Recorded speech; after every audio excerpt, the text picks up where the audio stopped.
कोई cream use करनी है, ना ऑयल ना ही बटर, लेकिन टेस्ट बिल्कुल रेस्टोरेंट स्टाइल आएगा, इसकी गारंटी मेरी है। रेस्टोरेंट स्टाइल शाही पनीर शेयर करने वाली हूँ आज आपके साथ, वो भी बिना कोई फैट, लेकिन टेस्ट एकदम परफेक्ट रेस्टोरेंट स्टाइल। चलिए रेसिपी स्टार्ट करते हैं। सबसे पहले पैन में डाले हैं खड़े मसाले जो मैं डाल रही हूँ वो ध्यान से देख लीजिए। ये सारे गरम मसाले सिम पे आपको रोस्ट करने हैं ताकि इनका जो फ्लेवर है बहुत अच्छे से एनहेंस हो जाए। ये सारे मसाले जो मैंने डाले हैं तब तक रोस्ट करने हैं जब तक जो हमारा जीरा है वो क्रैकल करने लगे। जैसे आपको लगे कि जीरा क्रैकल करने लगा है, 1/4 कप डाल देने हैं कैश्यूज और बादाम, और 2 बड़े चम्मच भर के डालने हैं वाटरमेलन के सीड्स। इन्हें बहुत अच्छे से रोस्ट करना है ताकि जो वाटरमेलन की सीड्स हैं वो अच्छे से फूल जाएं और थोड़ी से क्रैकल करने लगे। अब पैन में डालना है जिंजर गार्लिक, इन्हें बहुत अच्छे से रोस्ट करना है 1 मिनट तक।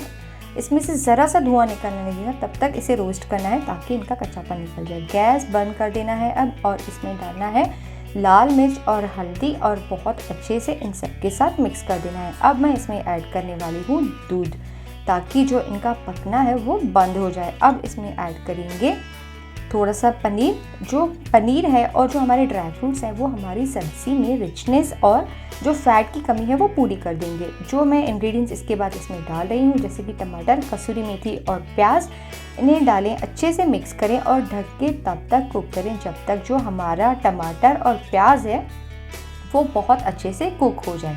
अब देखिए जो हमारा टमाटर है बहुत अच्छे से गल गया है। अब जो हमारा ये मिक्स है इसे ठंडा कर देना है और इसे पीस लेना है। अब कढ़ाई में मैंने इस मिक्स को वापस डाल दिया है।